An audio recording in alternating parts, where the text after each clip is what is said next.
Kita tuntut itu. Jadi di sini kaitan-kaitannya. Jadi dengan jargon-jargon agama, mereka ingin sebenarnya untuk mendapatkan posisi yang lebih hebat, menekan yang mereka nyatakan minoritas, dan kita makin terpuruk untuk tidak menyuarakan ini. Oleh sebab itu ya.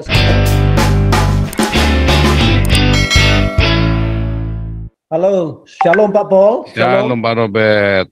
Terima kasih atas kesempatan ini dan selamat malam untuk kawan-kawan semua yang berada di tanah air Indonesia.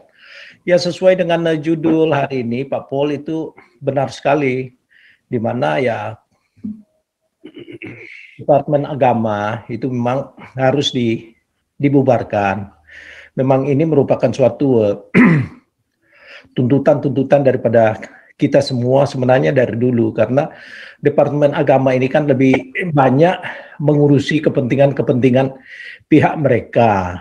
Sedangkan ya dari agama-agama yang lain juga tidak pernah tersentuh kepentingannya dan memang tidak perlu. Seperti ya kita agama ya Kristen ya nggak perlulah untuk mengurus ini dari pemerintah. Karena kita bisa untuk mengatur masing-masing dari gerejanya, ada organisasinya untuk kepentingan-kepentingan jemaatnya, dan memang sebenarnya kita tidak perlu juga seperti adanya PGI. Dan nyatanya PGI ini juga sama dengan kelompok MUI dengan tujuan ya pendekatan-pendekatan kepada pemerintah.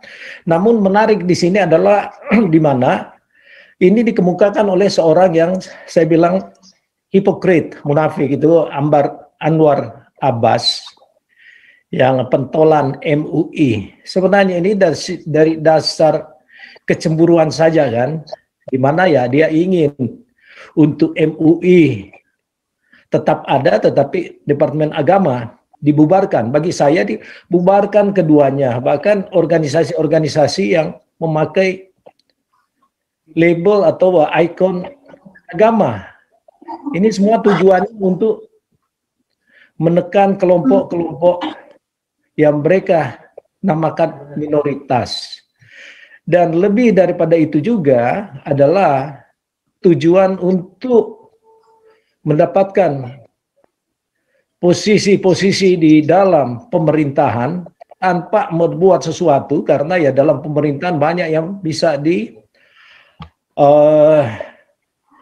diambil ya, di antara lain ya posisi misalnya untuk mendapatkan kekuatan sambil ya mengambil uang rakyat. Dan ini sudah ternyata, karena kalau saya mendengar bahwa ya Menteri Agama sejak dia duduk di dalam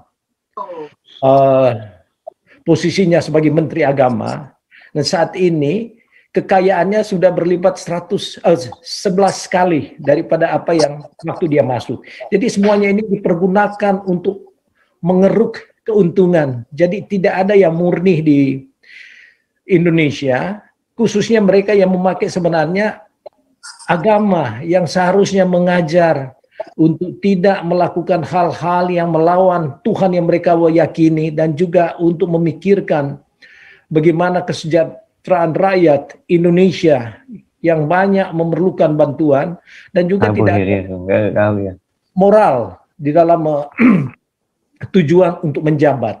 Nah, kita lihat saja kekuatan-kekuatan agama ini yang dipakai untuk mencari posisi-posisi tertentu. Nah, sekarang saya kaitkan dengan adanya deklarasi Anies. Deklarasi Anies ini yang aliansi aliansi nasional Indonesia Sejahtera. Ini semua dibuat-buat. Dan siapa yang di belakang ini? Ya maaf Pak ya, di belakang ini semuanya adalah Yusuf Kalla, karena deklarator di sini adalah yang bernama Laode Bashir. Laode Bashir ini adalah salah satu tim suksesnya Yusuf Kalla pada Pilpres 2014.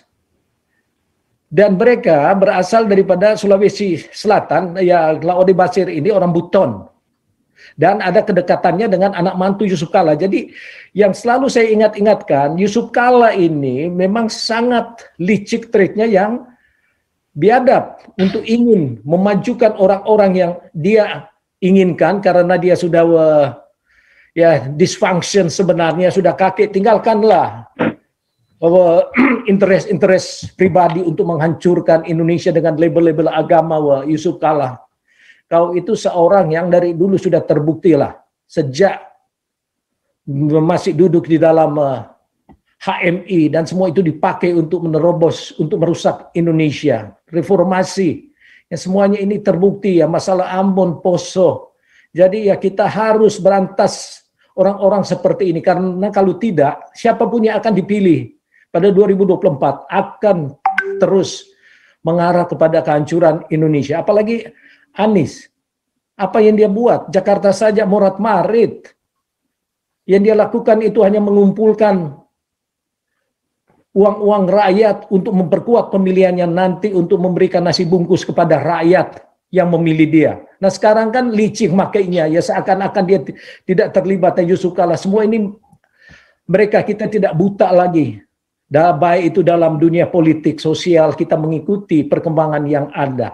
Dan Yusuf Kala, Anwar Abbas jangan memakai ini dengan cara-cara membodohi rakyat Indonesia. Sekarang zaman keterbukaan, kita bisa untuk menyampaikan apa saja, tapi yang penting kita tidak punya interest pribadi di dalamnya, ingin mencalonkan atau kita ingin dicalonkan, tidak ada di luar daripada itu. Jadi kita murni. Jadi jangan dipakai cara-cara yang untuk membodohi rakyat. Dan kebanyakan rakyat Indonesia, ya maaf kata, yang gampang dibodohi itu ya memang dari kelas-kelas bawah semuanya dengan identitas agama. Soalnya susah negara kita ini, kalau sudah bilang agama, sepertinya ya itulah yang ditakutin daripada melakukan sesuatu yang bertentangan dengan hukum. Jadi itu harus dirubah mindset dan paradigma daripada masyarakat kita. Jadi melalui channel yang ada dari Pak Pol, itu juga kita dapat memberikan pandangan-pandangan supaya masyarakat dan rakyat Indonesia itu harus menjadi orang-orang yang cerdas. Jangan seperti ya Refli Harun, ya malulah menggandeng profesor, doktor, tapi menciplak itu ya youtuber yang sudah tahu hoax diambil untuk muatan-muatan atau konten. Dari mana? Jadi susah memang kita. Orang Indonesia itu yang dituju itu gelar supaya status of simbolnya wah hebat. Kalau di Amerika itu kebanyakan PhD. Mereka malu memakai ya simbol-simbol gelar karena takut nanti dikala kita berdebat dengan kelas-kelas SMP kita nggak bisa menjawab mereka. Jadi lebih baik mereka sembunyikan supaya jangan sampai kita terkesan pakai title-nya kok tapi bodoh. Di Indonesia kan kebanyakan pakai Profesor Dr. Anies, lihat dengan kata-kata onaninya selalu. Ya saya katakan onani di sini karena apa yang disampaikan itu hayalan kebanyakan. Sesuatu janji-janji yang seperti ya hebat, tidak melakukan sesuatu tapi menghayal. Seperti ya menghayal untuk bidadari 72. Itu cuma dihayal, itu tidak ada kenyataan. Jadi itu masturbasi. Dan orang tidak bodoh lagi. Rekayasa pemakaian kata, kosakata yang bodoh, kelebihan bayar. Makanya stupid orang-orang sekarang tuh, SMP tahu itu bahwa ya kelebihan bayar itu adalah markup. Jangan dibodoh-bodohin lagi rakyat kita, dan kita tuntut itu. Jadi di sini kaitan-kaitannya. Jadi dengan jargon-jargon agama, mereka ingin sebenarnya untuk mendapatkan posisi yang lebih hebat, menekan yang mereka nyatakan minoritas, dan kita makin terpuruk untuk tidak menyuarakan ini. Oleh sebab itu ya saya harapkan ya Pak Jokowi cerdaslah untuk menilai mana yang baik, karena tuntutan-tuntutan kita tidak ada yang sama sekali ingin menggulingkan pemerintahan, tapi memberi saran dan beri masukan supaya jangan agama ini dihilangkanlah. Nggak ada gunanya untuk agama dipakai. Justru ini membuat orang-orang untuk gampang untuk mengidentitas kita. Jikalau kita apply pekerjaan ini, saya alami zaman-zaman dulu sudah sekitar 50 tahun lalu. Tapi ya karena ya saya bergerak di dalam dunia mungkin politik pada waktu itu ya tidak dia banyak pengecualian. Tapi ini saya alami. di mana mereka menghendaki supaya ya dari kartu penduduk itu ya sudah bisa kita artinya menilai sesuatu fungsi yang bisa diberikan kepada yang mereka inginkan atau kepada mereka yang tidak mereka inginkan. Jadi ini harus diberantas. Jadi kalau Departemen Agama dibubarkan, itu memang harus, tidak perlulah. Urusan haji ini kan ya urusan daripada kelompok mereka ya penganut umat yang bisa mengatur itu, tidak perlu dari agama. Demikian juga MUI. Apalah MUI? MUI ini kan ulama ya, Gus Dur sendiri sudah menyatakan bahwa ya tidak perlu ada MUI karena dari ulama semua itu sudah ada bagian-bagiannya, entah itu dari NU, Muhammadiyah, dan lain-lainnya. Jadi tidak perlu dibuat kekuatan untuk sepertinya tandingan pemerintah, sehingga dikala mereka memberikan suatu usulan menangkap KC, wah pemerintah juga langsung ngelatah untuk melakukannya. Jadi sebenarnya kita itu yang mengatur ini orang-orang yang masuk di dalam jalur agama. Karena itulah ikon Indonesia yang dijual kemana-mana.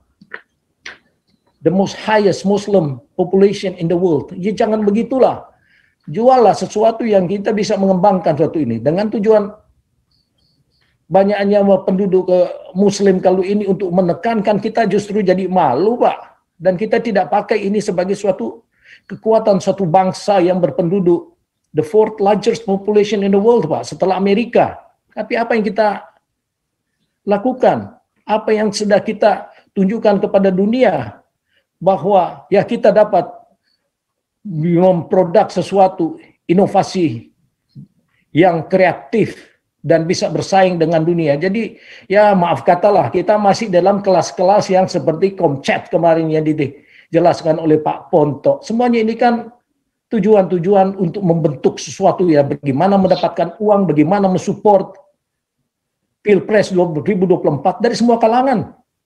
Jadi ya ini yang kita harus waspadai. Jadi ya ini saya sampaikan kembali di mana ya, di belakang daripada pencalonan daripada Anies ini, di belakangnya Yusuf Kala. Dia memakai itu siapa itu Lauda Bashir. Untuk ya supaya namanya itu tidak ke depan, tapi siapa yang membiayai mereka itu. Dan dia adalah salah satu tim suksesnya Yusuf Kala waktu dia masuk dalam Pilpres. Jangan dikira sekarang itu kita tahu gerakan-gerakan politik di Indonesia, gerakan sosial dan gerakan ekonomi. Jangan sampai kita dibodohin terus.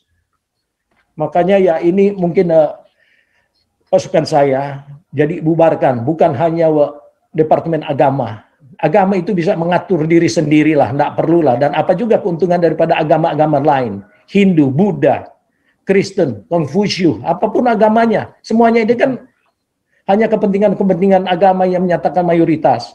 Dan mereka bersaing untuk maju, membuat partai untuk mengeruk uang rakyat. Tidak pernah ada yang mereka lakukan. Jadi ini mungkin Pak yang perlu kita terus suarakan. Jadi ya agar kita tidak bosan-bosan ya, seperti ya PKS yang diurusin itu ya manusia perempuan supaya jangan pakai BH atau pakai BH, hal-hal yang boten-boten lah, mungkin orang Jawa bilang halu ya, atau pakai BH diurusin. Ya, BH diurusin. Kalau MUI panci diurusin. Apa hubungannya panci? Terima kasih Pak, itu dulu supaya yang lain ada kesempatan. Ya.